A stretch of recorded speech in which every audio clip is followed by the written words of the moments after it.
बात दिल्ली की करेंगे। दिल्ली के वेलकम इलाके में इमारत गिर गई और वेलकम इलाके में 4 मंजिला इमारत ये गिरी है। मलबे से 4 लोगों को निकाला गया है। 5 से 6 लोग अभी भी दबे हैं, ऐसी जानकारी मिल रही है। ये इमारत भरभराकर गिर गई। वो हम आपको तस्वीर दिखा रहे थे। संकीर्ण ये गली है, बहुत ही पतली गली। आप देखिए किस तरीके से यहाँ पर जो बाकी के घर है वो एक दूसरे से सटे हुए नजर आ रहे हैं। और अब ऐसे में वहां पर ऐसा लगता है कि बड़ी मशीन नहीं जा सकती। अगर मलबा उठाना हो तेजी के साथ, क्रेन वहां पर इस तरीके से नहीं जा सकती और इसीलिए लोग एक दूसरे की मदद करते हुए नजर आ रहे हैं। ईंटों को यहाँ से हटाया जा रहा है, जो मलबा है उसको हाथों से हटाने की कोशिश कर रहे हैं। देखिए किस तरीके से एक शख्स यहाँ पर जो मलबा उसको हटाते हुए नजर आते हैं। वरुण जैन जरा बातचीत के इस वक्त हमारे सहयोगी लाइव जुड़ चुके हैं हमारे साथ। वरुण बताएं फिलहाल वहां से क्या अपडेट निकलकर सामने आ रहा है, किस तरीके से आप तक जानकारी मिल रही है कि कब तक ये रेस्क्यू पूरा हो पाएगा? लंबा समय लगेगा क्योंकि बेहद तंग इलाका है, संकरी गलियां हैं। सीलमपुर इलाके की जनता कॉलोनी है। आपको बता दूं करीब 20-25 गज के मकान, 30 गज के मकान, 35 गज के वहाँ पर ये मकान है। जो ये मकान भरभराकर सुबह 7 बजे के आसपास ढह गया है। ये करीब 35 गज का है। 4 मंजिला मकान था जिसमें ग्राउंड फ्लोर और उसके ऊपर 4 और मंजिला थी, जिसके जो कि सुबह 7 बजे के आसपास भरभरा कर ढह गया। फायर ब्रिगेड को तुरंत सूचना दी गई। फायर ब्रिगेड और दिल्ली पुलिस की जो आला अधिकारी है वो मौके पर पहुंच गए हैं, लेकिन रेस्क्यू ऑपरेशन को चलाने में काफी दिक्कतें हो रही है क्योंकि बेहद संकरी गलियां हैं, तंग गलियां हैं। विजुअल्स के अंदर भी आप देख सकते हैं कि इतनी पतली गली है कि इसके अंदर किसी भी तरह की कैट, एम्बुलेंस, फायर की गाड़ी का पहुंचना संभव नहीं है। सबसे अहम बात यह है कि मानव श्रृंखला बनाकर आसपास के लोग, अधिकारियों के साथ जो फायर ब्रिगेड के कर्मचारी उनके साथ मानव श्रृंखला बनाकर अब एक-एक ईंट को वहां से हटा रहे हैं, जिसके बाद वरुण लेकिन ये हादसा हो कैसे गया? क्या ये जो इमारत भरभराकर गिर गई, जाहिर सी बात है ये जर्जर हो चुकी होगी, ये काफी पुरानी होगी, वक्त रहते इसकी मेंटेनेंस नहीं की गई, या एक बहुत बड़ी लापरवाही की वजह से इतना बड़ा हादसा हो गया? देखिए बिल्कुल यही विडंबना है। दिल्ली की जो कंसर्न डिपार्टमेंट है उनके साथ मिली भगत करके इस तरीके से इलीगल कंस्ट्रक्शन कर छोटे छोटे मकानों को गैरकानूनी तरीके से बना लिया जाता है। ना आगे किसी तरह का स्पेस होता है, बेहद तंग गलियां होती है। वजह क्या है ये अभी कहना बेहद मुश्किल होगा, लेकिन आप देख रहे हैं 3-4 दिन से बारिश हो रही है। लेकिन क्या इतनी ज्यादा बारिश थी कि इस तरीके से मकान कमजोर हो जाए, उसकी नींव कमजोर हो जाए और वो भरभरा कर ढह जाए? ये अपने आप में सबसे बड़ा सवाल है। लेकिन फिलहाल अब रेस्क्यू ऑपरेशन चल रहा है। वजह पूरी तरीके से साफ नहीं है क्योंकि जो मकान था उसमें अभी कंस्ट्रक्शन का भी किसी तरह का कोई काम नहीं चल रहा था। तो ऐसे में कहीं ना कहीं मकान की नींव बेहद कमजोर थी और उसी के चलते भरभरा कर ढह गया।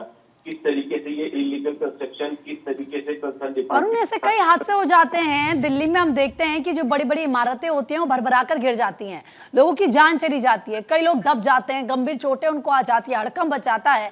तो क्या इंतजार करता है प्रशासन इस तरह के हादसों का? क्या इंतजार किया जाता है कि जब कोई हादसा होगा तब हम नींद से जागेंगे?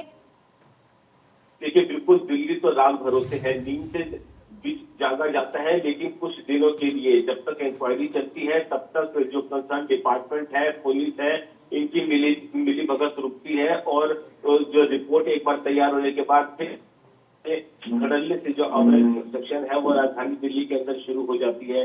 लगभग दिल्ली के अंदर अगर आप देखेंगे हर मकान के अंदर इलीगल कंस्ट्रक्शन हो रखी है। और जो ये सीलमपुर का जनता कॉलोनी का इलाका है बेहद तंग इलाका है, बेहद संकरी गलियां है। 20-25 गज के जो मकान है जो कि प्रशासन के साथ मिली भगत करके बना दिए गए हैं।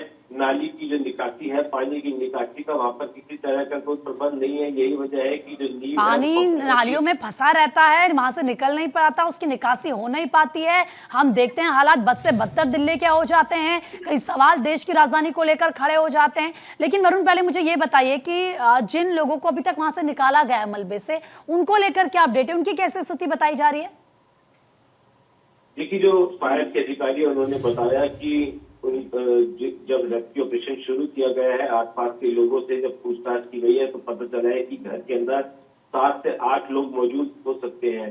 4 लोगों को रेस्क्यू करके अस्पताल पहुंचाया गया है, जहां पर हालत उनकी काफी गंभीर बनी हुई है। अस्पताल में इलाज जो थे 4 लोगों का शुरू हो चुका है, लेकिन जो हमें जानकारी मिली है अभी भी 3 से 4 लोगों के घर के अंदर ही दबे होने की आशंका है। यही वजह है कि जो रेस्क्यू ऑपरेशन है उसको तेजी से चलाया जा रहा है। लेकिन समस्या फिर वही आकर अटक जाती है, बेहद पतली और संकरी गलियां है, 20 से 25 गज और 30 से 35 गज के वहां पर मकान है। किसी कैश एम्बुलेंस, फायर की गाड़ियां, जेसीबी मशीन कुछ भी अंदर घरों तक नहीं पहुंच पा रहा है। और यही वजह है कि मानव श्रृंखला बनाकर एक एक ईंट को हटाकर, मलबे को हटाकर जो फंसे हुए लोग हैं, दबे हुए लोग हैं, उनको बाहर निकालने की जो कोशिशें हैं वो की जा रही है। तो फिलहाल अभी जो रेस्क्यू ऑपरेशन है वो बहुत तेजी से चल रहा है। यही तो दिक्कत है ना वरुण, कि दिल्ली में होता यह है कि हम देखते हैं कि अगर कहीं पर आग भी लग जाती है तो वहां तक पहुंचना, उस जगह तक पहुंचना बहुत बड़ा चैलेंज हो जाता है फायर फाइटर्स के लिए या रेस्क्यू टीम के लिए।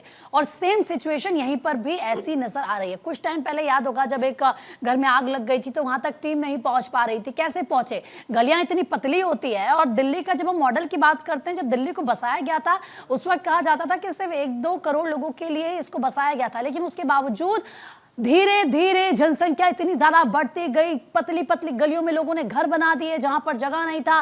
कहीं पर हम देखते हैं अतिक्रमण हो जाता है और उसके बाद ये खेल इतना ज्यादा बढ़ जाता है कि लोगों की जान पर बात बनाती है। देखिए, बिल्कुल जब दिल्ली को जो बसाया गया था और जिस हिसाब से मास्टर प्लान बना था और जो तस्वीरें हैं वो अपने आप में बेहद अलग है। सीलमपुर इलाका नॉर्थ ईस्ट एक ऐसी डिस्ट्रिक्ट है जहां पर कई अवैध कॉलोनियां हैं। इलीगल कंस्ट्रक्शन करके छोटे छोटे 10-10, 20-20, 25-25 गज के मकान बना दिए गए हैं, जिसके अंदर कई कई मंजिला मकान है। एक ही मकान के अंदर कई कई परिवार रहते हैं। इस कुछ इस तरीके से उन घरों के ऊपर लोड बढ़ चुका है कि इस तरीके के हादसे होने की आशंका लगातार बनी रहती है। हाल ही में दिल्ली सरकार ने कुछ सख्ती जरूर बरती है। इलीगल जो कंस्ट्रक्शन है जो कि रेलवे लाइन के आसपास बची है, उनके ऊपर कार्रवाई की जा रही है। आप लगातार देख रहे हैं इस तरीके के दृश्य आ रहे हैं, जो इलीगल कंस्ट्रक्शन है उनको हटाया जा रहा है। लेकिन अभी भी सैकड़ों ऐसी कॉलोनी है जहाँ पर इस तरीके से छोटे छोटे मकानों को अवैध तरीके से बसा दिया गया है, जिन पर कार्रवाई करना शायद प्रशासन के लिए भी अब बहुत मुश्किल है। अगर समय रहते ये कार्रवाई की होती, मिली भगत के चलते इन अवैध कंस्ट्रक्शन को तैयार करने नहीं दिया गया होता, तो इस तरीके के दृश्य शायद दिल्ली से माफी जगह देखने के लिए नहीं आते। लेकिन फिलहाल अब रेस्क्यू ऑपरेशन चल रहा है। तस्वीरें अपने आप में सब कुछ बयान कर रही है कि किस तरीके की पतली और तंग गलियां हैं। लेकिन वरुण, क्या वक्त रहते या अभी भी प्रशासन जागेगा? ये तो एक घर की बात हो गई, ये तो एक इमारत है जो भरभरा कर गिर गई, इसमें लोग दब गए।